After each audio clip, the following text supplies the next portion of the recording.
রাসূলুল্লাহ সাল্লাল্লাহু আলাইহি সাল্লাম একদিন হযরত বারা ইবনে আযিব রাদিয়াল্লাহু তাআলা আনহু থেকে বর্ণিত, নবীজি একদিন এক সাহাবীর জানাজা পড়তে গেছেন। জানাজা পড়তে গিয়ে খালি কবরের সামনে কিছুক্ষণ দাঁড়াইছেন। তখনও উনারে কবরে রাখে নাই, জানাজাও পড়ায় নাই। নবীজি আগে গিয়া কবরটার সামনে দাঁড়াইছে। হযরত বারা ইবনে আযিব বলেন, আমরা নবীজির সাথে ছিলাম। আল্লাহর নবী সাল্লাল্লাহু আলাইহি সাল্লাম কবরের খালি এই কবরে দেখা অঝরে কাঁদতে শুরু করছে। আমরা সবাই সাহাবীরা নবীজির সাথে কাঁদতে শুরু করলাম। অনেকক্ষণ কাইদা নবীজি চোখের পানি মুইছা আজীব কথা বলছে নবী। রাসূলুল্লাহ সাল্লাল্লাহু আলাইহি সাল্লাম সাহাবীদেরকে লক্ষ্য করে বলছে, ইয়া ইখওয়ানি লিমিসলি হাদা ফাআইদ্দু, আমার বন্ধুরা, আমার সাথীরা, এই কবরে যাওয়ার জন্য তোমরাও রেডি হও। ফাআইদ্দু, তোমরাও প্রস্তুতি নাও। অচিরেই তুমি আমি সবাই এই কবরেই পৌঁছে যাইতে হবে। রাসূলুল্লাহ সাল্লাল্লাহু আলাইহি সাল্লাম বলছে, প্রিয় বন্ধু আমার, জওয়ান সাথী আমার, সামান্য এই কয়েকদিনের জওয়ানি নষ্ট না করা, নষ্ট না করা, কোনোভাবেই নষ্ট না করা। তো এই জন্য বললাম, এই সূরা মুলক এটা আল্লাহ তাআলা অত্যন্ত ফজিলতপূর্ণ একটি সূরা। রাসূলুল্লাহ সাল্লাল্লাহু আলাইহি সাল্লাম বলছেন এটা কবরের আযাব থেকে রক্ষা করবে। এই সূরা নিয়মিত তাফসীরের মধ্যে আমি নিজে পড়ছি, তাফসীরে কুরতুবীতে আছে। আল্লাহর নবী সাল্লাল্লাহু আলাইহি সাল্লাম বলেন, লাওয়াদিত্তু, নবীজি বলেন আমার দিলের আশা, আমার দিলের তামান্না, আমার উম্মতের প্রতিটা মুমিন তার কলিজার ভিতরে, তার জবানে এই সূরা মুলক থাকুক, সূরা মুলক থাকুক। অর্থাৎ রাসূলুল্লাহ সাল্লাল্লাহু আলাইহি সাল্লাম বলতেন, আমার প্রতিটা মুমিন বান্দা উম্মত যেন এই সূরা মুলক তেলাওয়াত করে, যেন কবরের আযাব থেকে রক্ষা পায়। নবীজি 5 ওয়াক্ত নামাজের পরে, আল্লাহর কসম ভাই, এখানে অনেক ওলামায়ে কেরাম আছে, আপনি জিজ্ঞাসা করুন, নবীজি 5 ওয়াক্ত নামাজের পরে, সরদারে দু আলম নবীর তো কোনো গুনাহ নাই, তিনি নিষ্পাপ, তিনি তো জান্নাত উদ্বোধন করবেন। আনা আউয়ালু মান ইয়াকরাউ বাবাল জান্নাহ, নবী বলছে আমি সেই মুহাম্মদ যে প্রথম জান্নাতের দরজা আমি নাড়ব, জান্নাতের কড়া নাড়ব আমি মুহাম্মদ। ভিতর থেকে ফেরেশতা বলবে আপনি কে? আমি বলবো মুহাম্মদ।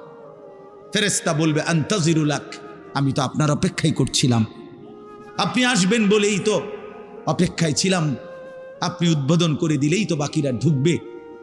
তো সেই নবী যিনি জান্নাত উদ্বোধন করবেন, তিনি 5 ওয়াক্ত নামাজের পরে ভাইয়া প্রতিদিন তিনি যেই কথাটা দোয়া করতেন, এর মধ্যে একটা দোয়া এটা, আল্লাহুম্মা ইন্নী আউযু বিকা মিন আযাবিল কবর ওয়া মিন ফিতনাতিল কবর ওয়া মিন ফিতনাতিল মাসীহিদ দাজ্জাল ওয়া মিন ফিতনাতিল মাহইয়া ওয়াল মামাত। আল্লাহ, আমি কবরের আযাব থেকে পানাহ চাই। নবীজি নিজে বলতেন।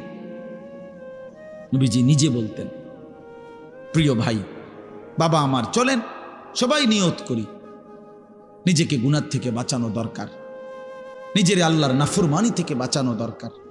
আল্লাহ তাআলা বলেন, ইন্নাল্লাযীনা ইয়াখশাউনা রাব্বাহুম বিল গায়ব, আমি আল্লাহকে না দেখে, আমার কথাগুলো আখিরাত সম্পর্কিত, এগুলোকে না দেখে যারা আমি আল্লাহকে ভয় করে, আখিরাতকে ভয় করে, জাহান্নামকে ভয় করে, কবরকে ভয় করে, আল্লাহ বলেন, তাফসীরের মধ্যে লিখছে ভয় করে মানে হলো গুনাহ বর্জন করে। কোন ব্যক্তি আল্লাহকে ভয় করে, খোদার কসম এই কথার অর্থ হলো গুনাহ ছেড়ে দেয়। যে গুনাহ ছেড়ে দেয় সে আল্লাহকে ভয় করে, যে আল্লাহকে ভয় করে সে গুনাহ ছেড়ে দেয়। কোন নাফরমান আল্লাহকে ভয় করে না, আল্লাহকে ভয় করলে গুনাহ করতে পারে না। বুঝেন নাই বাংলা কথাটা? এটা কাগজের এই পিঠ ও পিঠ, কাগজের এই পিঠ ওই পিঠ। এই পিঠে যদি লেখা আছে আল্লাহর ভয়, তো ওই পিঠে লেখা থাকবে গুনাহ বর্জন। যে গুনাহ ছেড়ে দেয় সে অটোমেটিকলি আল্লাহকে ভয় করে, যে আল্লাহকে ভয় করে সে গুনাহ বর্জন করে। এজন্য তাকওয়ার অর্থ আল্লাহর ভয়, এটার প্রথম অর্থ হইল গুনাহ বর্জন। মান খাশিয়ার রহমান, আল্লাহকে ভয়, এটার প্রথম অর্থ গুনাহ বর্জন, গুনাহ বর্জন।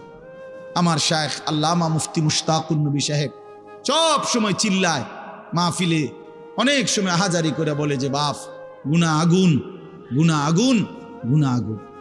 প্রতিটা গুনার পিঠে, ওই পিঠে আগুন আছে। নারীর প্রতিটা বেপর্দা দৃশ্যের মধ্যে খোদার কসম আগুন জ্বলে।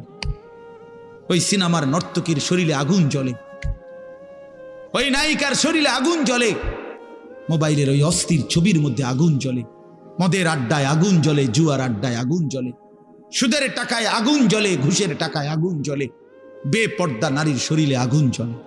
ওইটা রূপ না, ওইটা আগুন, ওইটা জাহান্নাম, ওইটা জাহান্নাম। আল্লাহ তাআলা বলেন ইন্নাল্লাযীনা ইয়াখশাউনা রাব্বাহুম বিল গায়ব।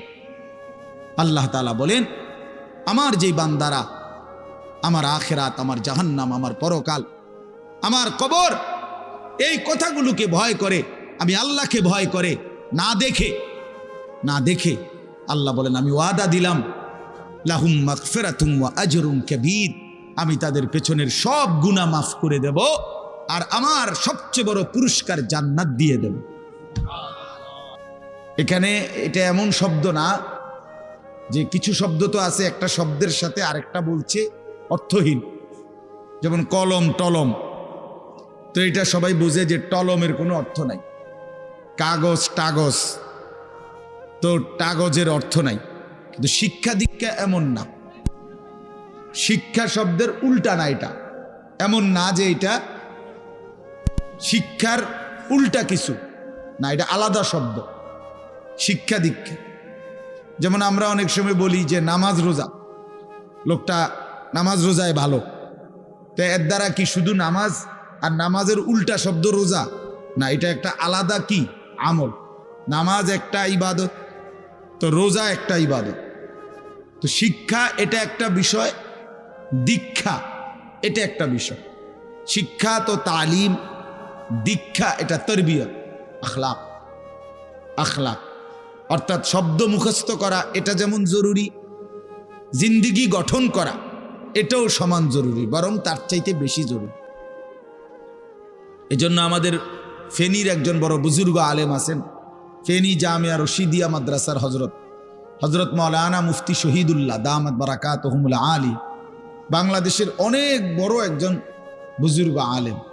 হজরতের মাদ্রাসা ফেনীতে, সেই মাদ্রাসা একটা মাদ্রাসায় কওমি মাদ্রাসা, সেখানে প্রায় 6 থেকে 7 হাজার ছাত্র পড়ালেখা করে, প্রায় 200-র উপরে উস্তাদ আছে, 200-250 হবে। তো এই জন্য বললাম যে হজরত সবসময় বলে যে পড়া মেধা অনুপাতে কম বেশি হইতে পারে, আখলাক বরাবর হইতে হবে। আখলাক, ছাত্র মেধাগত যোগ্যতার কারণে কেউ রুল নাম্বার 1, কেউ রুল নাম্বার 10, কিন্তু আদব আখলাক বরাবর বরাবর হওয়া চাই। আমরা এটা খুব খেয়াল করি না। আজকে সবাই মনে করে বাচ্চার পড়ালেখা হচ্ছে, ঠিক আছে, পড়তেছে, যাইতেছে, আসতেছে, ছেলেটা পড়তেছে, রেজাল্ট আসছে, কিন্তু আখলাক কোথায়? যে ছেলেটা কখনোই প্রস্রাব করে টয়লেট পেপার ব্যবহার করে না, দাঁড়িয়ে বসে প্রস্রাব করার ক্ষেত্রে কোনো পার্থক্য করে না, তো তার আখলাক, তার জীবন গঠন হইল কি? শব্দ না মুখস্থ হইল? শব্দ না মুখস্থ হইল? যে ছেলেটা তার মোবাইলের মধ্যে রাত দিন নাচ গান ছবি জিনা ব্যভিচারের দৃশ্য অথবা শুধু শুধু অনর্থক মোবাইলটা টিপল, তো পড়া তো মুখস্থ করলো, কিন্তু আখলাক কই হইল? আখলাক কই হইল? 3 বছরের বাচ্চার হাতে মোবাইল দিয়ে দিছে, 2 বছরের বাচ্চার হাতে অভিভাবক মোবাইল দিয়ে দিছে, মানে খামখেয়ালির এক জিন্দিগি। এক সন্তান গঠন কিভাবে করতে হয় মুসলমান তাও জানেন, তাও জানে না। বাচ্চাকে টেলিভিশনের হাতে তুলে দিছে, টেলিভিশন দেখে দেখে শেখো। বাচ্চাতে সমবয়সীদের হাতে তুলে দিছে যে সমবয়সী বন্ধুদের সাথে আড্ডা দিতে দিতে যা শেখো শেখো। এটা কখনোই কি না, নিয়ম না। রাসূলুল্লাহ সাল্লাল্লাহু আলাইহি ওয়াসাল্লাম বলছেন কুল্লু মাউলুদিন ইউলাদু আলাল ফিতরা, প্রত্যেকটি মানব সন্তান আল্লাহকে মানার শতভাগ যোগ্যতা নিয়ে পৃথিবীতে ভূমিষ্ঠ হয়। কোরআন শরীফে আল্লাহ তাআলা বলছেন ফিতরাতাল্লাহিল্লাতী ফাতারান নাসা আলাইহা, কোরআনের আয়াত। আল্লাহ তাআলা বলেন দিন মানার পুরা যোগ্যতা দিয়েই আমি আল্লাহ মানুষকে সৃষ্টি করেছি। আল্লাহ তাআলা এমন একটি হুকুম করে নাই, এমন একটা বিষয় নিষেধ করে নাই যা পালন করার যোগ্যতা কিংবা বর্জন করার যোগ্যতা আল্লাহর বান্দার শরীরের মধ্যে নাই, এমন কোনো বিধান নেই। আমার মধ্যে রুকু করার যোগ্যতাই নাই, অথচ আমারে রুকু করতে বলছে, অথচ আমার কোমর বাঁকা হয় না, বিষয়টা এমন না। আমি সেজদাই দিতে পারি না, আমার হাঁটুও বাঁকা হয় না, কনুইও বাঁকা হয় না, কোমরও বাঁকা হয় না, অথচ আল্লাহ আমারে বললেন সেজদা দিতে। বিষয়টা কি এমন? কথা বুঝছেননি আমার কথাটা? আমারে বানাইলেন তাল গাছ, আমারে বলতেছেন সেজদা দিতে। এইটা বললে না জুলুম হইতো? এটা বললে না জুলুম হইতো? কিন্তু আল্লাহ তাআলা যতগুলো হুকুম করেছেন, যতগুলো নিষেধ করেছেন, প্রতিটা হুকুম পালন করা, প্রতিটা নিষেধ বর্জন করার 100 যোগ্যতা আল্লাহ তাআলা বান্দার শরীরের মধ্যে দিয়েছে। কোরআনুল কারীমের মধ্যে আছে, আল্লাহ তাআলা বলেন, বান্দা আমি তোমাকে বানিয়েছি নাবতালিহি, পরীক্ষা করার জন্য, আর পরীক্ষায় উত্তীর্ণ করার উপযোগী। ফাজআলনাহু সামিআন বাসীরা, আমি আল্লাহই তোমাকে শুনবার জন্য কান দিয়েছি, দেখবার জন্য চোখ দিয়েছি। তাফসীরের মধ্যে লিখছে, অর্থ হইল আমাকে মানবার পুরা যোগ্যতা সম্পন্ন শরীর দিয়েছি। ওযু, গোসল, নামাজ, রোজা, হালাল হারাম, পাক নাফাক সব কিছু বান্দা পালন করতে পারবে এমন যোগ্যতা দিয়ে তারে মানুষ বানাইছে। মানুষ হইবার পরে, মুসলমান হওয়ার পরে কেউ যদি বলে আল্লাহর এই হুকুম পালন করা আমার পক্ষে সম্ভব না, তাহলে এটা হইতে পারে তুমি ছাগল, মানুষ না। তুমি গরু ছাগল ছাড়া আর কিছু না, তুমি মূলত হাইওয়ান। ইনসান হইলে পারতা, তুমি যদি মানুষ হইতা তো ঠিকই পারতা, তুমি যদি মানুষ হইতা তো পারতা। মূলত তুমি নিজের মানুষ এই পরিচয় ভুলে গেছো। তো এই জন্য বাপ আল্লাহ নবী সাল্লাল্লাহু আলাইহি সাল্লাম বলেন, ফাআবাওয়াহু ইউহাব্বিদানিহি আও ইউনাসসিরানিহি আও ইউমাজ্জিসানিহি, মা বাপ সন্তানকে ইহুদি বানিয়ে দেয়, অথবা খ্রিস্টান বানিয়ে দেয়, অথবা অগ্নি পূজক বানিয়ে দেয়। সরাসরি হাদিস, বাবা মা নষ্ট করে দেয় সন্তান। রাসূলুল্লাহ সাল্লাল্লাহু আলাইহি সাল্লাম বলছে, বাবা মা 3 বছরের বাচ্চাটা ছোট্টবেলা থেকেই ঘরে টেলিভিশন দেখে, রঙিন সিনেমা দেখে, নাটক সিনেমা দেখে, তারে এটা শিখাইবার ক্ষেত্রে কে ব্যবস্থা করে দিল? তার মা বাপ। এ তো 3 বছরের বাচ্চা বাজার থেকে কিনে আনে নাই, টেলিভিশনে এত বড় এটা তো বাচ্চাটা আনে নাই, এটা তো তার অভিভাবক আনছে।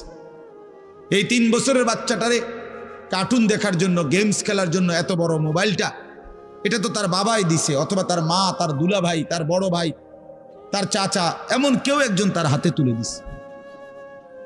এজন্য আমি সবসময় বলি, যেই মা বাপ, অভিভাবক সন্তানের, অপ্রাপ্ত বয়স্ক সন্তানের হাতে এই বড় মোবাইলগুলো তুলে দেয়, এই মা বাবার চাইতে বড় জালেম আর কেউ নেই। ওরা নিজ হাতে সন্তানকে গলা টিপে হত্যা করে ফেলে, ধ্বংস করে দিল, বরবাদ করে দিল, বরবাদ করে দিস।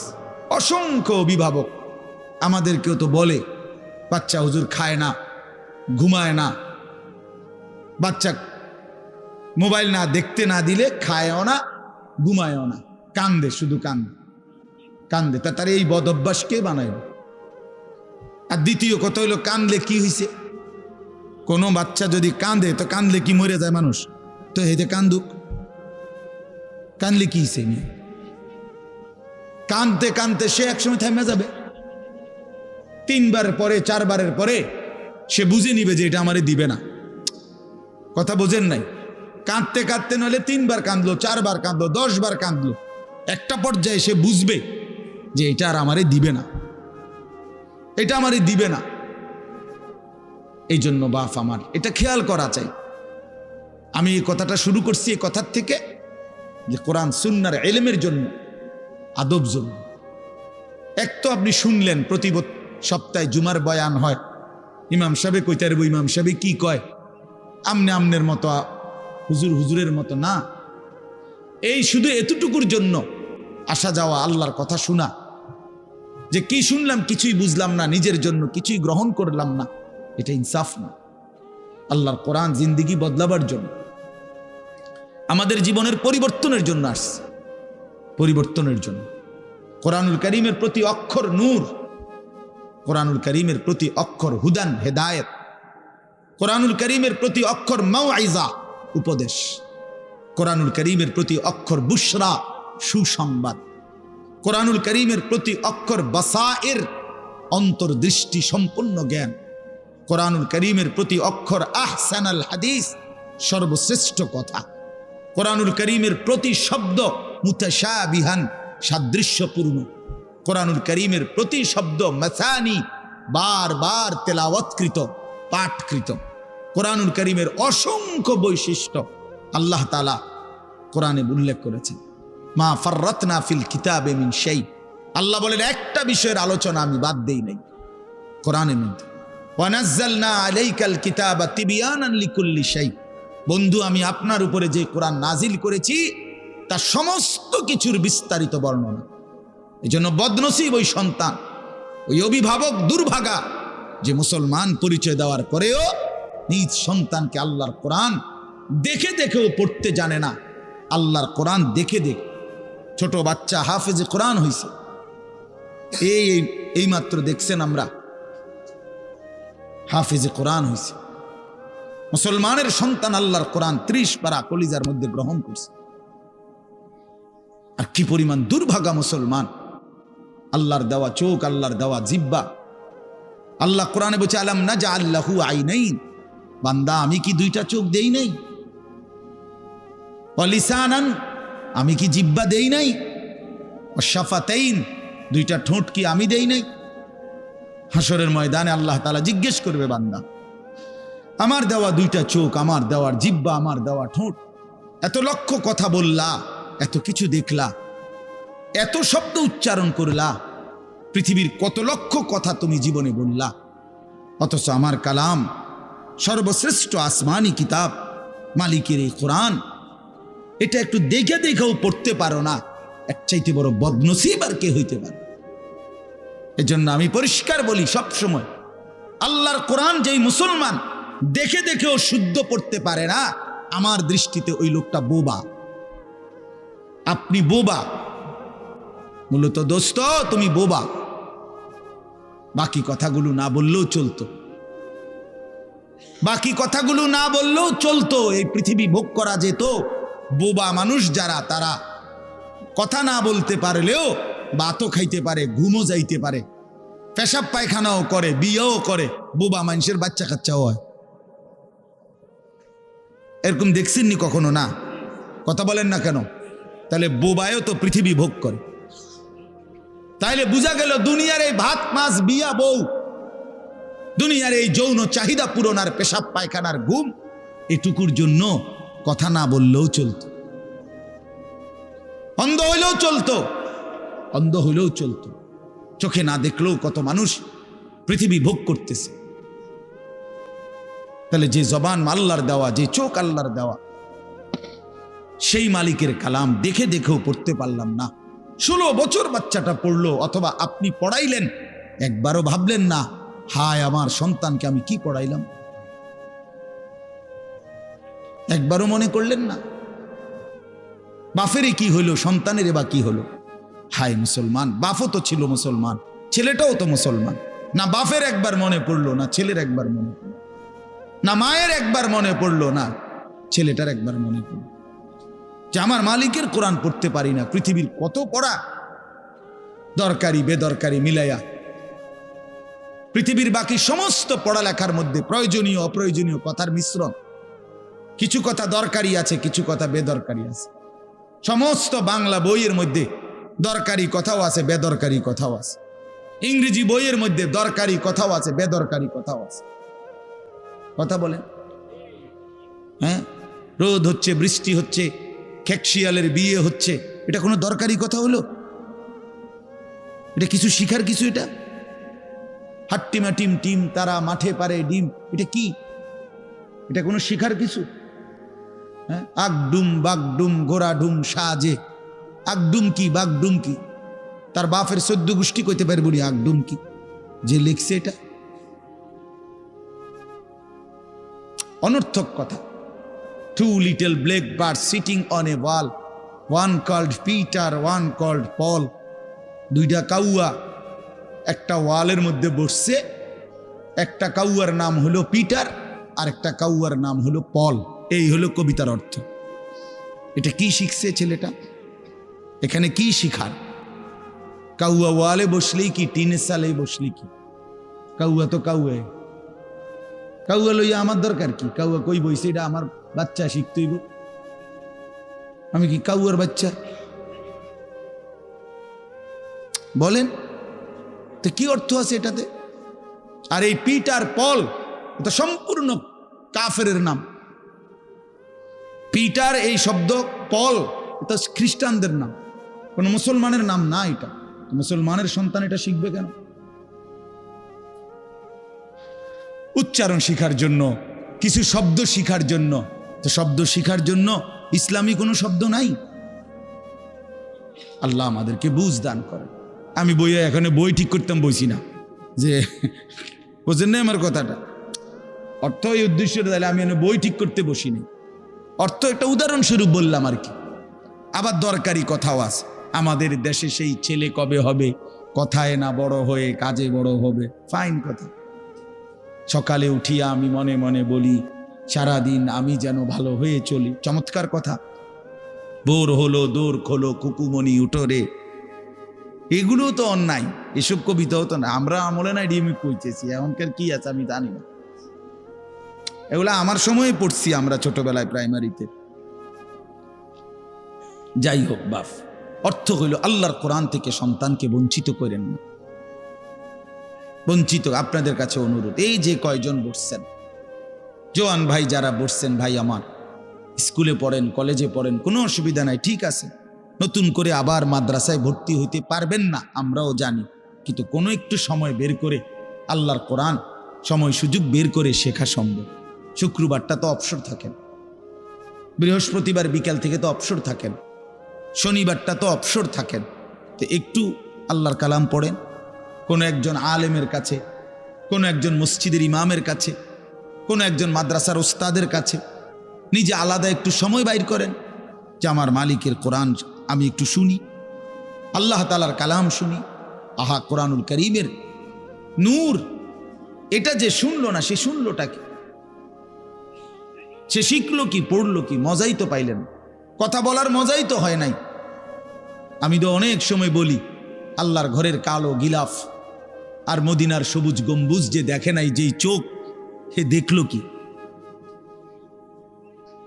কালো গিলাফ যে দেখে নাই কাবার, রাসূলুল্লাহর রওজায়ে আতহারের সবুজ গম্বুজের ওই সৌন্দর্য যে দেখে নাই, যেই চোখ, সে জীবনে কি দেখলো? আমার একবার মক্কা শরীফ এক লোক উমরার সময়, বাংলাদেশি এক লোক দৌড়াইয়া আমার আয়সা জড়াইয়া ধরছে, ধরাইয়া কাঁদা দিছে, বলছে হুজুর আমি আপনার এক কথার কারণে হজে আসছি, উমরায় আসছি। আমি বললাম মানে? এই কথাইটা আমি এটা শুনছি, আজ আপনি বলছেন যে এই চোখ কাবার কালো গিলাফ দেখে নাই, রাসূলুল্লাহ সাল্লাল্লাহু আলাইহি সাল্লামের রওজায়ে আতহারের সবুজ গম্বুজ দেখে নাই, সে দেখলো কি? আর এটা আমার দিলে লাগছে যে হ্যাঁ ঠিকই তো, আমি আর কি দেখলাম? তাই তো যেই জবান আল্লাহর নামে নিতে জানে না, মালিকের কোরআনই পড়তে জানে না, তুমি পড়লা কি মিয়া? তুমি কি গোড়ার ঘাস কাটলা মিয়া? বাকি সবগুলো পড়া না হলেও দুনিয়া চলতো মিয়া। মূর্খ বকলম, নাম দস্তখত করতে জানে না, টিপসই দেয় এমন হাজারো মানুষ দুনিয়া ভোগ করতেছে। বাড়ি গাড়ি, নেতাগিরি, মাতবুরি, ক্ষমতা, দালান বিল্ডিং, সবটা দুনিয়া ভোগ করছে, অথচ নামটাও সই দিতে জানে না। এমন নাই? বলেন না এমন নাই? তো সে কোন যোগ্যতায় দুনিয়া ভোগ করছে? সে কিভাবে দুনিয়া ভোগ করতেছে?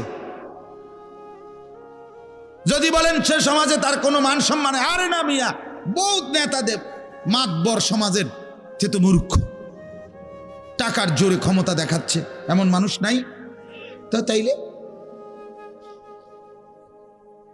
এই জন্য বাপ আবারও অনুরোধ করছি আমি, অর্থ হলো অপমান করা না, জেনারেল শিক্ষা নিষেধ করা না। আমি তো কুমিল্লা ভিক্টোরিয়া কলেজ থেকে মাস্টার্স পাস করছি, সায়েন্স বিজ্ঞান বিভাগ থেকে দাখিল পাশ করছে। এর মানে এটা বাদ দিতে বলতেছি না, বাদ তো আমি দিছি না, বাদ আপনি দিছেন। কথা বুঝেন নাই? বাদ আপনি দিছেন, আল্লাহর কোরআন বাদ দিছেন, রাসূলুল্লাহ সাল্লাল্লাহু আলাইহি সাল্লামের সুন্নাহ বাদ দিছেন। এতগুলো পড়ছেন, ধন্যবাদ আপনাকে। এটা পড়লেন না কেন? এতগুলো শিখতে পারলেন, এত লক্ষ টাকা খরচ করতে পারলেন, 4 বছরের মেডিকেলের জন্য, 6 বছরের মেডিকেলের জন্য এক বাপ তার ছেলেটার জন্য, মেয়েটার জন্য কত লক্ষ টাকা খরচ করছে, তার কোনো কুল কিনারা আছে মিয়া? তো আপনি পড়ান, কোনো অসুবিধা নাই, কিন্তু আপনি আপনার বাচ্চাটাকে আল্লাহর কোরআন থেকে বঞ্চিত করলেন কেন? নামাজ থেকে বঞ্চিত করলেন কেন? 2টা সূরা পড়তে জানে না, একটা আত্তাহিয়াতু শুদ্ধ করে বলতে পারে না, একটা দোয়ায়ে কুনুত পড়তে জানে না। একজন মুসলমান বেটা, 40 বছর বয়স, লজ্জা থাকা উচিত বেটা, ওই বেটা শরম থাকা উচিত বেটা। কার জমিন খাইতেছ, কার আসমান ভোগ করছো, কার দুনিয়া ভোগ করতেছ? এত বড় মালিকের আসমান ও জমিন ভোগ করে সেই মালিকের সেজদাটাও ঠিক মতো দিতে জানে না, সেই মালিকের নামটাও পড়তে পারে না। এর চাইতে লজ্জার কি হইতে পারে বলেন বাবা? অপমান কি হইতে পারে? আল্লাহ আমাদেরকে বিবেক দান করেন, আল্লাহ আমাদেরকে বিবেক দান করেন। বিবেক থাকা চাই, বিবেক থাকা চাই। কোরআনুল কারীমের মধ্যে আছে, আল্লাহ তাআলা বলছে, একটা সাংঘাতিক কথা আছে কোরআন শরীফে, ফাবিআইয়ি হাদিসিন বা'দাহু ইউমিনুন। আমার দিল নড়ে কোরআনের এই আয়াত শুনলে, কলিজা শুদ্ধা কাইপা ওঠে। আল্লাহ তাআলা কোরআনে বলছে, এই 29 পারার মধ্যেই আছে, সূরা মুরসালাতের মধ্যে আল্লাহ তাআলা বলে, বান্দা 23 বছরে আমি আমার রাসূলের কাছে এই সর্বশ্রেষ্ঠ কিতাব নাজিল করলাম, আমার সবচেয়ে শ্রেষ্ঠতম কথাগুলো আমি তোমাদের জন্য দিলাম। বান্দা, এর চাইতে আর দামি কোন কথা বললে তোমরা আমার কথা মানতা? বুঝেন নাই? ফাবিআইয়ি হাদিস, ফাবিআইয়ি হাদিস। আল্লাহ বলছে, বান্দা এরপরে আর কি বললে, এর চাইতে দামি কথা আর কোনটা বললে, আর কোন কিতাব নাজিল করিলে, আর কেমনে বললে? ফাবিআইয়ি হাদিসিন বা'দাহু ইউমিনুন।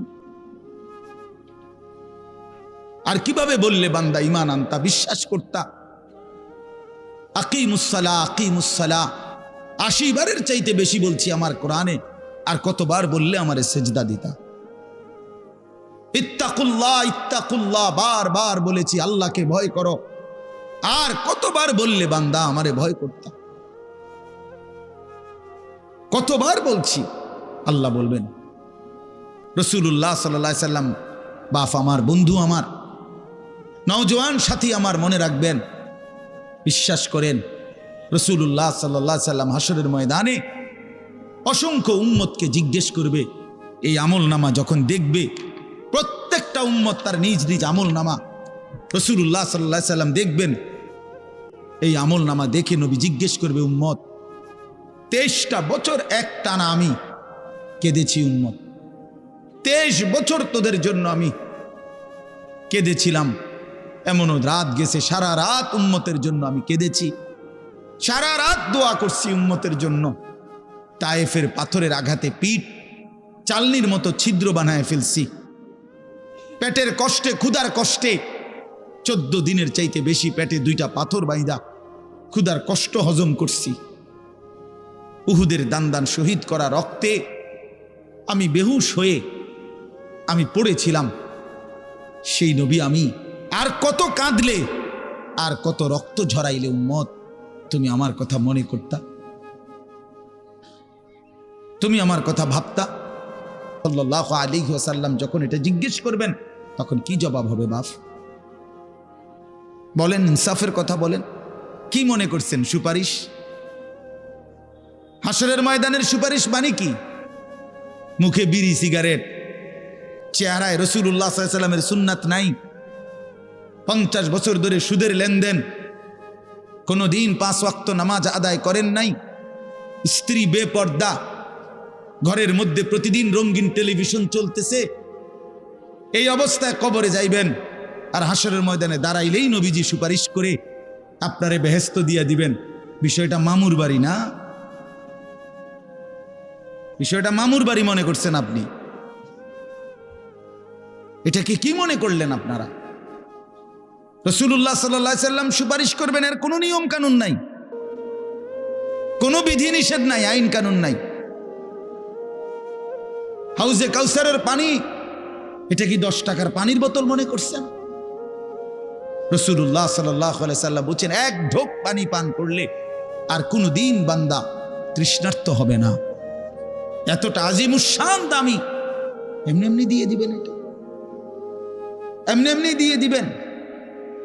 দয়া করে ভাবতে শেখেন, নিজের ভালো বোঝেন, নিজের ভালো, নিজের ভালো। আমি যেই সূরাটা পড়ছি, এই সূরাটার নাম হলো সূরা মুলক, 29 নম্বর পারা, কোরআনুল কারীমের 67 নম্বর সূরা। এই সূরাটার নাম হচ্ছে সূরা মুলক। এই সূরার 3টি আয়াত 12, 13, 14, এই 3টি আয়াত আমি আপনাদের সামনে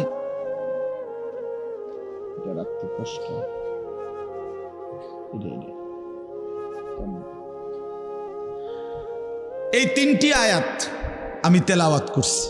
এই আর অল্প একটু সময়ের মধ্যে আমি আপনাদের সামনে এই 3টা আয়াতকে সামনে রেখে কয়েকটা আর কথা বলতে চাই। প্রথম কথা, আপনারা রাগ হইয়েন না আমার, আমি আপনাদেরই অঞ্চলের মানুষ, এখন আপনারাও আমার, আমিও আপনাদের।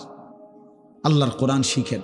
আমার কথা হলে আমি বলি না যে সবার সব জেনারেল পড়া বন্ধ করে দেন, অর্থগুলো আপনি একটু সময় বাইর করেন।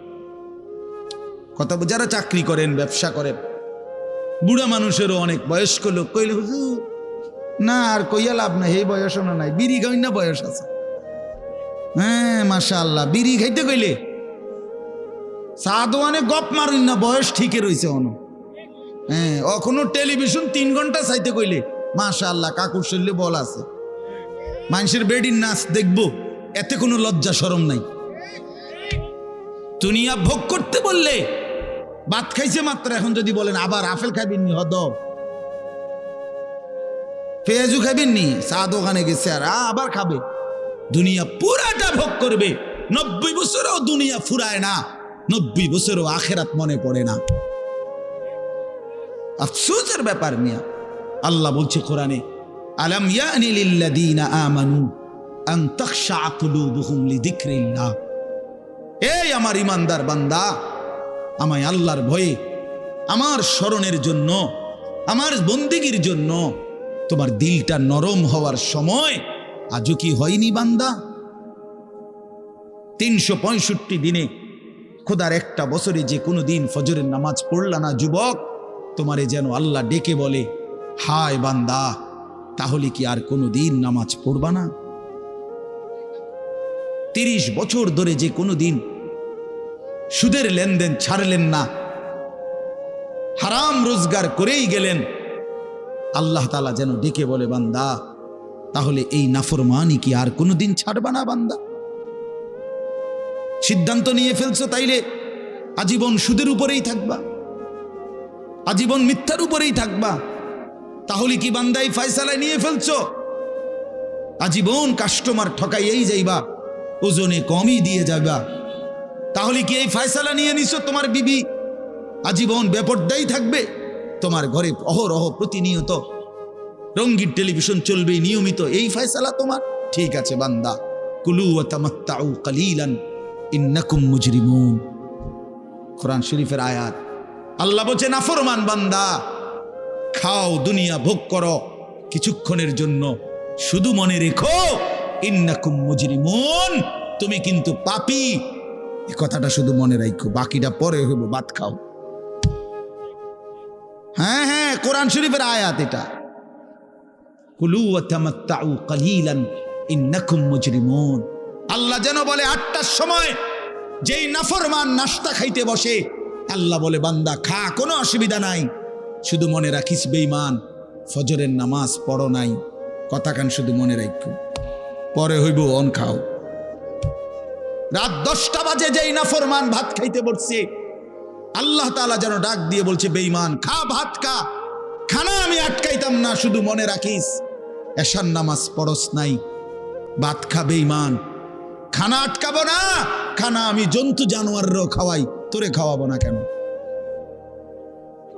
খানা আমি কুকুর বিড়ালরেও খাওয়াই, খানা আমি গরু ছাগলরেও খাওয়াই, তোরে দেব না কেন বান্দা? খা। শুধু মনে রাখবি, ইন্না আ'তাদনা লিল কাফিরিনা সালাসিলা ওয়া আগলালাম ওয়া সাঈরা। আল্লাহ বলে প্রতিটা নাফরমানের জন্য আমি রেডি রাখছি আগুনের শিকল এবং আগুনের বেড়ি এবং জাহান্নামের আগুন। 1 নাম্বার 70 জিরাআন, 70 হাত লম্বা আগুনের শিকল দিয়ে জাহান্নামীকে হাসরের ময়দানে আল্লাহর ফেরেশতা বান দিবে। 1 2 নাম্বার 2টা হাত। দোস্ত দেখেন শুধু আমার দিকে, সূরা ইয়াসিনে আছে ইন্না জাআলনা ফি আ'নাকিহিম আগলালান ফাহিয়া ইলাল আদকানি ফাহুম মুকমাহুন। এটার অর্থ হলো এই যে হাসরের ময়দানে প্রত্যেকটা পাপী নাফরমানকে ফেরেশতা 2 হাত আলগি দিয়া এইভাবে ঘাড়ের সাথে বান দিয়া ধইরা এই 2 থুতনির নিচে 2 হাত এভাবে দিয়া এইভাবে বান দিয়া রাখবে। আল্লাহর কসম, রব্বে কাবার কসম করে বললাম, এইভাবে বান দিবে। আর কোনোদিন বেঈমান চোখটাও নিচের দিকে নামাইতে পারবে না, কারণ এই থুতনি তো উঠাই দিছে উপরের দিকে, এটা দিয়ে ঠেলা দিয়া। এটা অর্থ হলো আগলা আলাম। এই আয়াতের সূরা ইয়াসিনের এই আয়াতের অর্থ এটাই, ইন্না জাআলনা ফি আ'নাকিহিম আগলালান। আল্লাহ বলছে বান্দা আমি দেখাবো। আল্লাহ ডাক দিয়ে বলে ভাই আমারও তোমারও, জওয়ানকেও বুড়োকেও। আল্লাহ বলে বান্দা কি মনে করছো আমি রহমান না? ঠিক আছে, তুমি কি এটা শোনো নাই আমি যে কাহ্হার? তুমি তো শুনছো আমি রাহিম, তুমি কি শোনো নাই আমি জব্বার, আমি যুনতিকাম, আমি প্রতিশোধ গ্রহণকারী, আমি সারিউল হিসাব, দ্রুত হিসাবকারী, আমি জব্বার, আমি প্রবল প্রতাপান্বিত, কাহ্হার, আমি মুতাকাব্বির, আমি বারি। তুমি জানো না? আমার একটা নাম শুনলা, আমার দয়ার নামটা শুনলা, আমি যে শাস্তি দেব সেটা শোনো নাই? কি ভাইয়া, কোরআনুল কারীমের মধ্যে জান্নাতের বর্ণনা যেমন আছে, জাহান্নামের বর্ণনা নাই? কথা বলেন না কেন? তো সেগুলো কার জন্য? সেগুলো কার জন্য? মা সালাকাকুম ফি সাকার ক্বালু লাম নাকু মিনাল মুসাল্লিন। একবারে সোজা বাংলা দেখেন, জাহান্নামী জাহান্নামে চিৎকার করবে, জাহান্নামের ফেরেশতা ডাক দিয়ে বলবে বেঈমান জাহান্নামে কেন আসলি? ক্বালু লাম নাকু মিনাল মুসাল্লিন। নাফরমান বলবে বন্ধু ফেরেশতা ভাই আমি দুনিয়াতে নামাজি ছিলাম না। কি ছিলাম না? সরাসরি কোরআনের আয়াত। আল্লাহ বলেন ওয়াইলুন ইয়াউমাইদিল লিল মুকাদ্দিবিন। সমস্ত মিথ্যাবাদী নাফরমান পাপীদের জন্য সেদিন জাহান্নাম। যদি বলেন কেমন নাফরমান মাওলা? আল্লাহ বলেন ওয়া ইদা কিলা লাহুমুর কাউ লা ইয়ারকাউন। দুনিয়ায় এই নাফরমানকে যতবার বলা হয়েছিল রুকু করতে, সেজদা করতে, নামাজ পড়তে, বেঈমান নামাজ পড়ে নাই, এজন্য জাহান্নাম। কোরআনুল কারীমে আল্লাহ বলছেন কাল্লা ইদা বালাগাতিত তারাকি। নাফরমানের মৃত্যুর সময় যখন আসবে, মালাকুল মউত আজরাইল তারে যখন ডাক দিবে আইয়াতুহান নাফসুল খাবিসা। প্রতিটা পাপী নাফরমানের জান কবজের সময় আজরাইল যখন ডাক দিয়ে বলবে হে খবিস আত্মা বের হ, উখরুজি, বের হ, আত্মাটা বের হতে চাইবে না। আল্লাহর নবী বলেন কসম বাবা, নবীজি বলে মালাকুল মউত আজরাইল খপ করে ধইরা কলজা থেকে রুহটা একটা টান দিয়া ছিঁড়া ফেলবে, একটা টান দিয়া ছিঁড়ে ফেলবে। এরপরে রুহুটা কণ্ঠনালীর কাছে এসে আটকায় যাবে। কাল্লা ইদা বালাগাতিত তারাকি, তারাকি মানে কণ্ঠনালী। ফালাউলা ইদা বালাগাতিল হুলকুম ওয়া আনতুম হিনা ইদিন তানজুরুন। এটার অর্থ এটাই, হুলকুম মানে এই কণ্ঠনালী, বের হতে চাইবে না রুহু।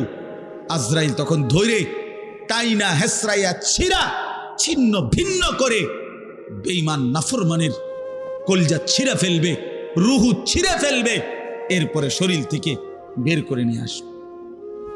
আরে বন্ধু, এই কোরআনে আছে, আল্লাহ নিজে বলছে এমন নির্মম মৃত্যু হলো কেন?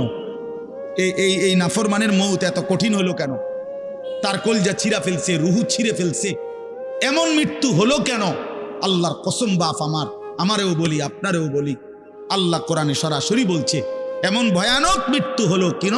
ফালা সাদ্দাকা ওয়ালা সাল্লা, কারণ এই নাফরমান আমি আল্লাহর কথায় বিশ্বাস করে নাই, ওয়ালা সাল্লা, এবং নামাজ পড়ে নাই। হ্যাঁ, বেনামাজি সন্তান মনে রাখো, বাদ্যুকা খাইতে এলে খুব মাতবর, মোবাইল একখান টিপে, মোটরসাইকেল একখান চালায়। হ্যাঁ, বাহ বাহ বাহ বাহ বাহ বাহ বাহ। আর কি, আর ধরে কে? আমার একটা মোটরসাইকেল আছে, আমার একটা মোবাইল আছে, আমার কিছু বন্ধু আছে যারা আমার সারাক্ষণ অসৎ সঙ্গ দেয়। যখনই আমার সমস্ত নাফরমানি মন চায়, কিছু অসৎ বন্ধু মিলে যায়, যে বন্ধুরা আমার সারাক্ষণ চরিত্রহীনতা শিখায়, অসভ্যতা, নোংরামি, অশ্লীলতা, বেহায়াপনা শিখায়। এমন কিছু বন্ধু যার মিলে গেছে, একটা মোটরসাইকেল মিলে গেছে, একটা মোবাইল মিলে গেছে, তো নারীর ছবি, আড্ডা, জিনা, ব্যভিচারের দৃশ্য, মদের আড্ডা, জুয়ার আড্ডা, নারীর আড্ডা, নারীর আলাপ, অথবা মোবাইলের অশ্লীল ছবি দেখা, এই জিন্দিগি মুসলমান? এর জন্যই আল্লাহ তাআলা আমাদেরকে মুসলমানের ঘরে বানাইছিলেন। এই জন্যই আমার বাবা মুসলমান, এই জন্যই আমার মা মুসলমান। আল্লাহ আপনি মাফ করে দেন। ইনসাফের সাথে ভাইবেন। অনেক নওজোয়ান ভাই, সবাইরে অনুরোধ করলাম, দোস্ত আমার, ইনসাফের সাথে ভাইবেন, নিজেরে নষ্ট করেন না। ছেলেরা আমার, ভাইয়া, নিজেরে নষ্ট করো না ভাই। নওজোয়ান ভাই, নিজেরে নষ্ট করো না। শেষ পর্যন্ত কেউ নাই, শেষ পর্যন্ত একদিন, দিন শেষে, রাত শেষে দেখবেন আমার সাথে কেউ নেই, আমি একাই।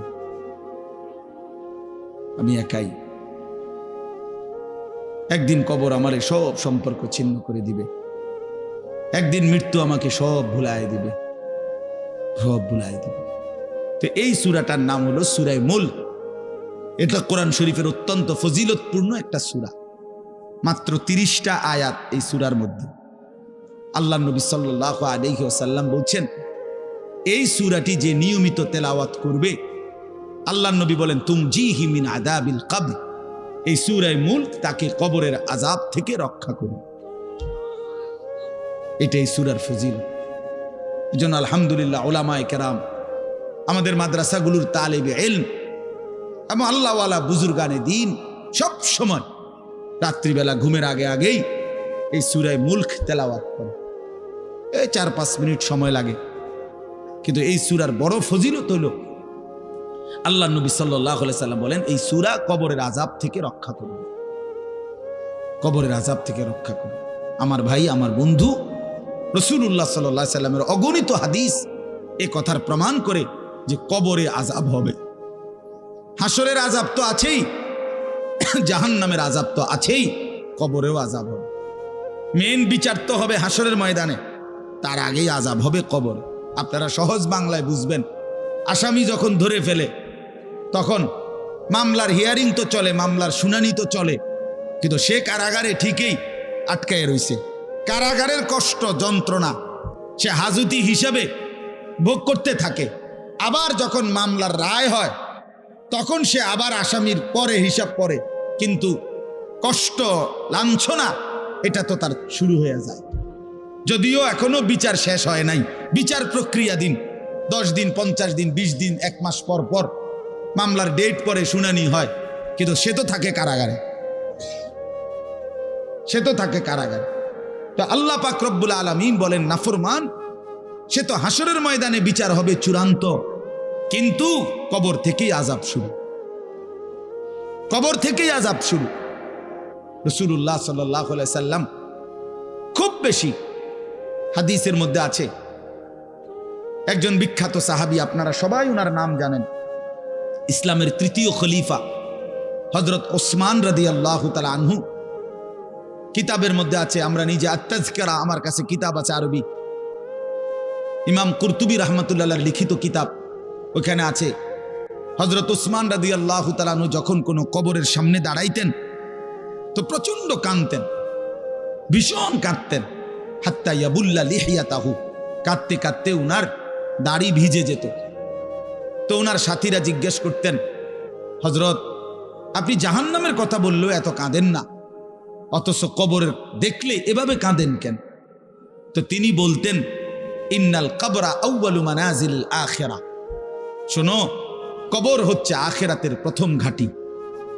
ফাইন নাজা মিনহু ফামা বাদাহু আইসারু মিনহু, যদি কোনো ব্যক্তি এই কবরের ঘাঁটিতে বাইচা যায়, পরবর্তী সবগুলো ঘাঁটি তার জন্য সহজ। ওয়া ইন লাম ইয়ানজু মিনহু ফামা বাদাহু আশাদ্দু মিনহু, এই কবরে এই ঘাঁটিতে যে জিততে পারবে না, বাঁচতে পারবে না, তো পরবর্তী সবগুলো ঘাঁটি তার জন্য তার চাইতে বেশি কঠিন। এই কথার কারণে আমি ভয় পাই, কবর দেখলে আমার মনে পড়ে, হায় আমি এই কবরের আযাব থেকে বাঁচবো কিনা, এই ভয়ে আমার কাঁদতে থাকি। তো এরপরে তিনি বলছেন, হযরত উসমান রাদিয়াল্লাহু তাআলা আনহু বর্ণনা করেন যে আল্লাহর নবী সাল্লাল্লাহু আলাইহি সাল্লাম বলছেন, আমার ভাই খেয়াল করে শুনেন, নবীজি নিজে বলছেন, আল্লাহ রাসূল সাল্লাল্লাহু আলাইহি সাল্লাম জীবনে কোনোদিন একটা শব্দ বানায়া বলছেন? কথা বলেন। অতিরিক্ত বলছেন, বেশতি বলছেন, শুধু ভয় দেখানোর জন্য বলছেন না, তামাশা করে বলছেন? এটা আপনাদের ইয়াকিন তো? কথা বলেন না। আল্লাহ নবী সাল্লাল্লাহু আলাইহি সাল্লাম বলেন, মা রাআইতু মানজারান কাত্তু ইল্লা ওয়াল কবরু আফজাউ মিনহু।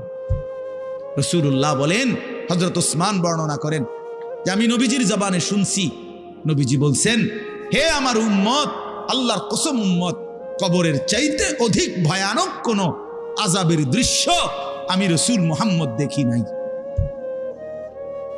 আমি দেখিব। রাসূলুল্লাহ সাল্লাল্লাহু আলাইহি সাল্লাম বলছেন।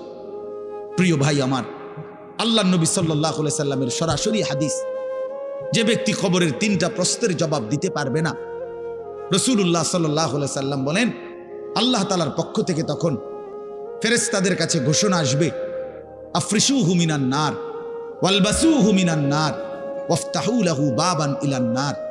আমার এই নাফরমান বান্দার কবরে জাহান্নামের বিছানা বিছিয়ে দাও, জাহান্নামের পোশাক পরিয়ে দাও, আর জাহান্নাম বরাবর তার জন্য কবর থেকে দরজা খুলে দাও। ফেরেশতারা যখন এই কার্যক্রমটা শেষ করবে, প্রথম জাহান্নামের বিছানা বিছায় দিছে, পোশাক পরায় দিছে, জাহান্নাম বরাবর দরজা খুলে দিছে, আল্লাহর নবী সাল্লাল্লাহু আলাইহি ওয়াসাল্লাম বলেন, একজন ফেরেশতা এসে তখন ফায়ুদরাবু লাহু বিমিতরাকাতিন মিন হাদিদিন, নবীজি সাল্লাল্লাহু আলাইহি ওয়াসাল্লাম বলেন, তখন একটা লোহার হাতুড়ি, লোহার গুর্জ, লোহার হাতুড়ি দিয়ে একজন ফেরেশতা তাকে একটা আঘাত করবে। কি আঘাত? কোথায় আঘাত করবে? সরাসরি হাদিসের শব্দ, বরবাতান বাইনা উজনাইহি, তার 2 কান বরাবর একটা আঘাত করবে।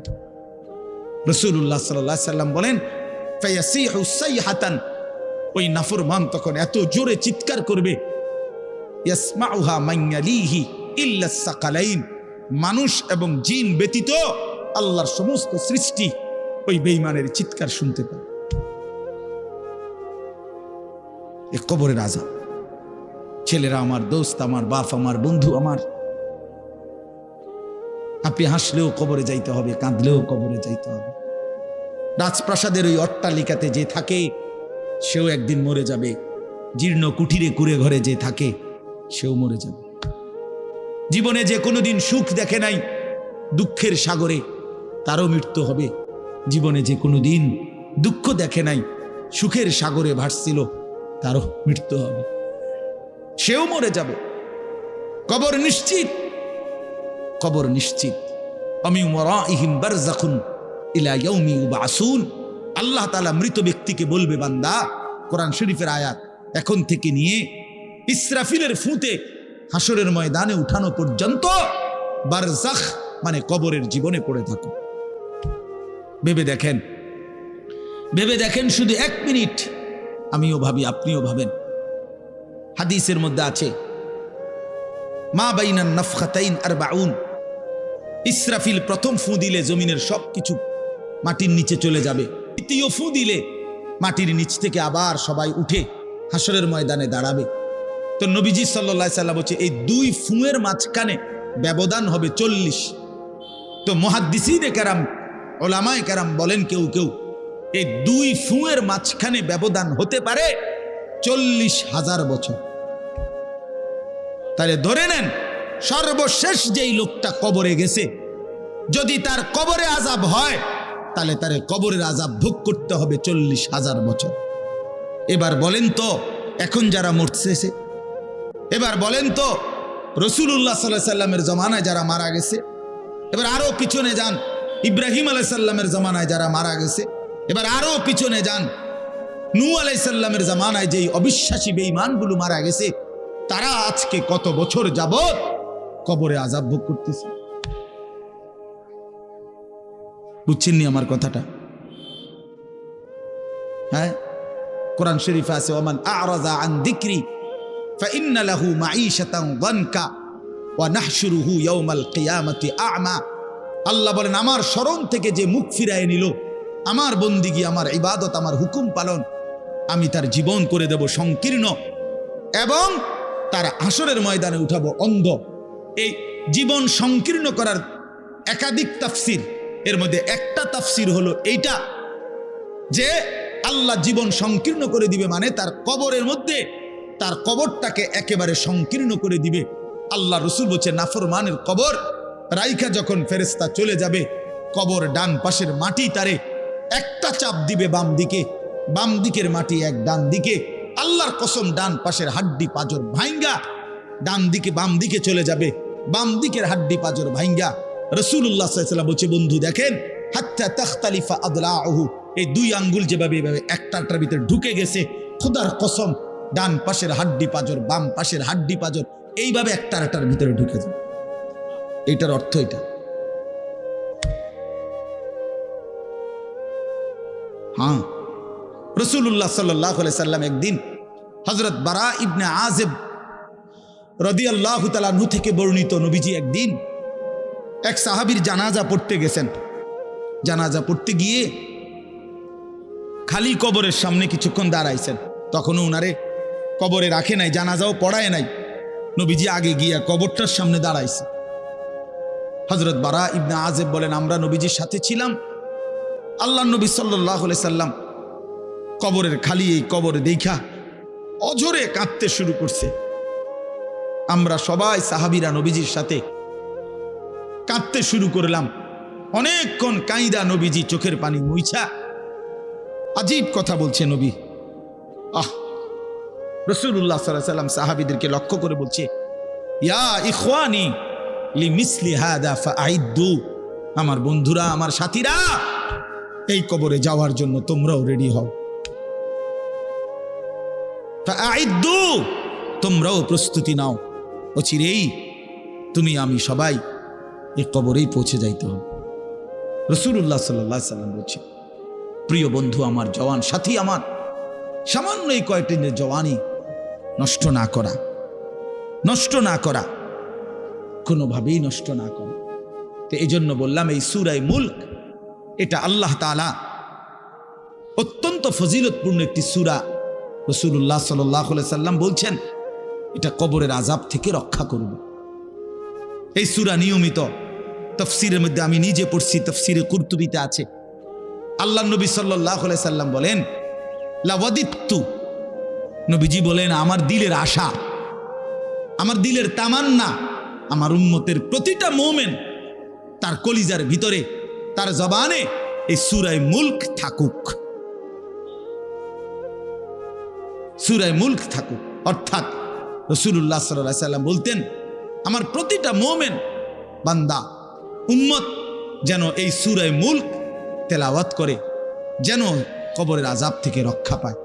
নবীজি 5 ওয়াক্ত নামাজের পরে, আল্লাহর কসম ভাই এখানে অনেক ওলামায়ে কেরাম আছে, আপনি জিজ্ঞাসা করুন, নবীজি 5 ওয়াক্ত নামাজের পরে, সরদারে দু আলম নবীর তো কোনো গুনাহ নাই, তিনি নিষ্পাপ, তিনি তো জান্নাত উদ্বোধন করবেন। আনা আউয়ালু মান ইয়াকরাউ বাবাল জান্নাহ, নবী বলছে আমি সেই মুহাম্মদ যে প্রথম জান্নাতের দরজা আমি নাড়ব, জান্নাতের কড়া নাড়ব আমি মুহাম্মদ। ভেতর থেকে ফেরেশতা বলবে আপনি কে? আমি বলবো মুহাম্মদ। ফেরেশতা বলবে আনতাজিরুলাক, আমি তো আপনার অপেক্ষাই করছিলাম, আপনি আসবেন বলেই তো অপেক্ষায় ছিলাম, আপনি উদ্বোধন করে দিলেই তো বাকিরা ঢুকবে। তো সেই নবী যিনি জান্নাত উদ্বোধন করবেন, তিনি 5 ওয়াক্ত নামাজের পরে ভাইয়া প্রতিদিন তিনি যেই কথাটা দোয়া করতেন, এর মধ্যে একটা দোয়া এটা, আল্লাহুম্মা ইন্নী আউযু বিকা মিন আযাবিল কবর ওয়া মিন ফিতনাতিল কবর ওয়া মিন ফিতনাতিল মাসীহিদ দাজ্জাল ওয়া মিন ফিতনাতিল মাহইয়া ওয়াল মামাত। আল্লাহ, আমি কবরের আযাব থেকে পানাহ চাই। নবীজি নিজে বলতেন। প্রিয় ভাই, বাবা আমার, চলেন সবাই নিয়ত করি, নিজেকে গুনাহ থেকে বাঁচানো দরকার, নিজের আল্লাহর নাফরমানি থেকে বাঁচানো দরকার। আল্লাহ তাআলা বলেন, ইন্নাল্লাযীনা ইয়াখশাউনা রাব্বাহুম বিল গায়ব, আমি আল্লাহকে না দেখে, আমার কথাগুলো আখিরাত সম্পর্কিত, এগুলোকে না দেখে যারা আমি আল্লাহকে ভয় করে, আখিরাতকে ভয় করে, জাহান্নামকে ভয় করে, কবরকে ভয় করে, আল্লাহ বলেন, তাফসীরের মধ্যে লিখছে ভয় করে মানে হলো গুনাহ বর্জন করে। কোন ব্যক্তি আল্লাহকে ভয় করে, খোদার কসম এই কথার অর্থ হলো গুনাহ ছেড়ে দেয়। যে গুনাহ ছেড়ে দেয় সে আল্লাহকে ভয় করে, যে আল্লাহকে ভয় করে সে গুনাহ ছেড়ে দেয়। কোন নাফরমান আল্লাহকে ভয় করে না, আল্লাহকে ভয় করলে গুনাহ করতে পারে না। বুঝেন নাই বাংলা কথাটা? এটা কাগজের এই পিঠ ও পিঠ, কাগজের এই পিঠ ওই পিঠ। এই পিঠে যদি লেখা আছে আল্লাহর ভয়, তো ওই পিঠে লেখা থাকবে গুনাহ বর্জন। যে গুনাহ ছেড়ে দেয় সে অটোমেটিকলি আল্লাহকে ভয় করে, যে আল্লাহকে ভয় করে সে গুনাহ বর্জন করে। এজন্য তাকওয়ার অর্থ আল্লাহর ভয়, এটার প্রথম অর্থ হইল গুনাহ বর্জন। মান খাশিয়ার রহমান, আল্লাহকে ভয়, এটার প্রথম অর্থ গুনাহ বর্জন, গুনাহ বর্জন। আমার শায়েখ আল্লামা মুফতি মুশতাকুর নবী সাহেব সব সময় চিল্লায় মাহফিলে, অনেক সময় আহাজারি করে বলে যে বাপ, গুনাহ আগুন, গুনাহ আগুন, গুনাহ আগুন। প্রতিটা গুনার পিঠে ওই পিঠে আগুন আছে। নারীর প্রতিটা বেপর্দা দৃশ্যের মধ্যে খোদার কসম আগুন জ্বলে। ওই সিনেমার নর্তকীর শরীরে আগুন জ্বলে, ওই নায়িকার শরীরে আগুন জ্বলে, মোবাইলের ওই অস্থির ছবির মধ্যে আগুন জ্বলে, মদের আড্ডায় আগুন জ্বলে, জুয়ার আড্ডায় আগুন জ্বলে, সুদের টাকায় আগুন জ্বলে, ঘুষের টাকায় আগুন জ্বলে, বেপর্দা নারীর শরীরে আগুন জ্বলে। ওইটা রূপ না, ওইটা আগুন, ওইটা জাহান্নাম, ওইটা জাহান্নাম। আল্লাহ তাআলা বলেন, ইন্নাল্লাযীনা ইয়াখশাউনা রাব্বাহুম বিল গায়ব, আল্লাহ তাআলা বলেন আমার যে বান্দারা আমার আখিরাত, আমার জাহান্নাম, আমার পরকাল, আমার কবর, এই কথাগুলোকে ভয় করে, আমি আল্লাহকে ভয় করে, না দেখে আল্লাহ বলেন আমি ওয়াদা দিলাম, লাহুম মাগফিরাতুম ওয়া আজরুন কাবীর, আমি তাদের পেছনের সব গুনাহ মাফ করে দেব, আর আমার সবচেয়ে বড় পুরস্কার জান্নাত দিয়ে দেব। এরপরে আল্লাহ বলেন, ওয়া আসিররু কাওলাকুম আবিজহারু বিহ ইন্নাহু আলিমুম বিজাতিস সুদূর। মানুষের 3টা অবস্থা কথার ক্ষেত্রে, মানুষ তার অভিব্যক্তির ক্ষেত্রে 3টা অবস্থা হয়। মানুষ কখনো জোরে কথা বলে, মানুষ কখনো আস্তে কথা বলে গোপনে, আর কখনো মানুষ অন্তরে জল্পনা কল্পনা করে, ঠিক না? এই 3টাই অবস্থা। তো আল্লাহ তাআলা বলেন, এনে একটা ছোট্ট তাফসীরের মধ্যে আছে, মক্কার কুরাইশরা, কাফেররা নবীজির বিরুদ্ধে দিবানিশি ষড়যন্ত্র করত, বুঝছেন? তো ষড়যন্ত্র করতে বইলে মাঝে মধ্যে এই বেকুবরা বইলে কইতো আস্তে কো, আস্তে, হেই আস্তে কো বেড়া, আসিররু, আস্তে কথা বলো, কাই লা ইয়াসমা রব্বা মুহাম্মদ, মুহাম্মদের খোদা যেন শুনতে না পায়। শুনলে কি অসুবিধা হইব? হেরাই বলতো শুনলে জিবরাইলের কাছে কইয়ে দিব, হে আবার মুহাম্মদের কাছে এসে কইব, একবারে ফেঁসে পড়ব। হ্যাঁ, তাফসীরের মধ্যে আছে। আল্লাহ তাআলা বলেন, হায় হায় রে বেওকুফ, কি বললি, কি ভাবলি, আল্লাহরেই চিনলি না, আল্লাহকেই চিনলি। হ্যাঁ, অনেক নওজোয়ান, হ্যাঁ বেচারা ইয়ারফোন লাগাইলে মনে করে কেউ শুনে না, না ইয়ারফোন লাগাইলেছে আর কি, বুঝেন না? কানের মধ্যে দুইটা বল্টু লাগাইছে, খালাস। আর তো দুনিয়ার কেউ শুনে না। আরে না ফরমান, দুনিয়ার কেউ শুনে না সেটা তো কথা না, আর শাজিমের মালিক তো শুনে।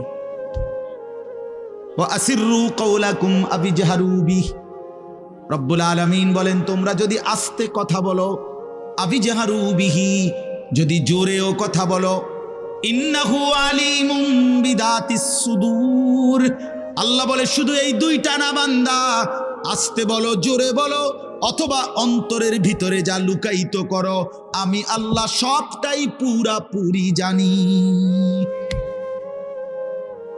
এরপরে শেষ অসাধারণ একটা যুক্তি আল্লাহ দেখাইছে, এই শেষ কথা আমার, আলা ইয়ালামু মান খালাক, আজীব কথা।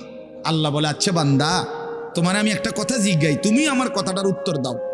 এর কথা কি তুমি বুঝো না যে আলা ইয়ালামু মান খালাকা, যে সৃষ্টি করলো, যে বানাইলো, তিনি জানবে না, তিনি বুঝবে না, তিনি শুনবে না, এটা তুমি কেমনে ভাবলা? তুমি কও, তোমার বিবেকে কি কও? এতটি ভাত খাইয়া বুঝিয়ে কথাটা বুঝলা না, এতদিন দুনিয়ার থেকে বুঝিয়ে কথাটা বুঝলা না। আলা ইয়ালামু মান খালাক, এই তৃতীয় আয়াত। আল্লাহ বলেন যিনি সৃষ্টি করলেন তিনি জানবে না? যে কোম্পানি এটা বানাইছে সে জানে না এখান দিয়ে কথা বলে না, এখান দিয়ে কথা বলে? কথা বলেন না কেন? তো যিনি সৃষ্টি করলেন আল্লাহ, আমরা কি করছি না করছি তিনি আমাদের কথা জানবেন না?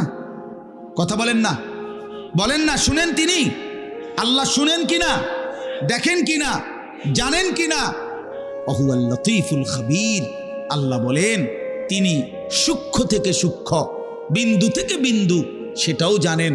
খবীর, পুরা সৃষ্টির খবর একসাথে তিনি পূর্ণ রাখেন, পূর্ণ রাখেন।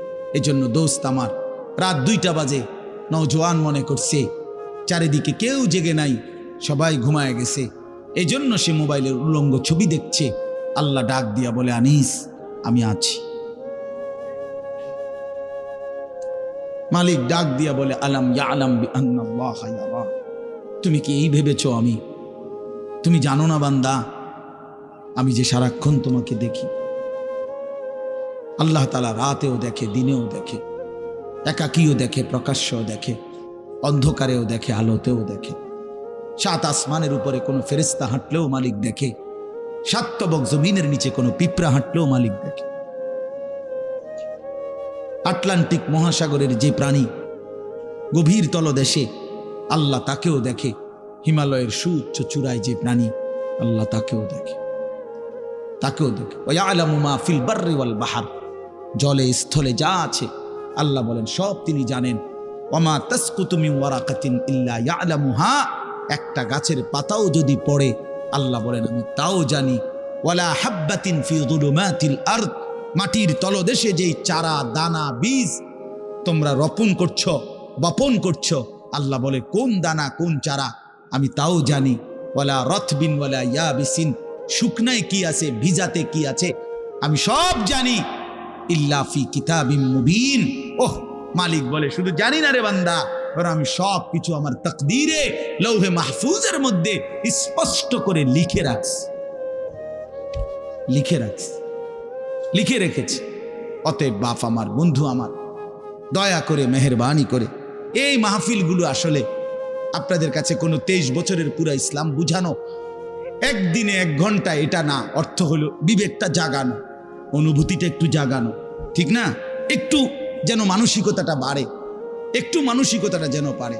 দুনিয়া ভুলেন, আখেরাত ফিকির করে, আখেরাতের ফিকির করে, আখেরাতের ফিকির করে। যুবক ভাই নিজের ক্ষতি করেন না, নওজোয়ান ভাই নিজের ক্ষতি করেন। আল্লাহর ওয়াস্তে ভাইয়া, চরিত্রহীনতার এই জিন্দেগি সুখ দেয় না। কোনো পাপী সুখে নাই, কোনো হারামখোর, কোনো মদখোর, কোনো গাঁজাখোর, ফুট্টাখোর, বাবাখোর, ডাইলখোর, ইয়াবাখোর, একটা নাফরমান সুখে নাই, সুখে নাই। কোনো বেপরদা নারী সুখে নাই। আমি চ্যালেঞ্জ করলাম, কোন হারামখোর, সুদখোর, গাঁজাখোর একটাও সুখে নাই, একটাও সুখে নাই, একটাও সুখে নাই। কোন নাফরমান সুখে থাকে না বন্ধু। সেজদাতে সুখ আছে, আল্লাহকে ডাকলে সুখ আছে, আল্লাহকে ডাকলে সুখ আছে, মালিকের সিজদায় সুখ আছে। এজন্য চলেন ইনশাআল্লাহ, নিয়ত করি আল্লাহকে ডাকবো ইনশাআল্লাহ। হারাম ছেড়ে দেই, আল্লাহর নাফরমানি ছেড়ে দেই।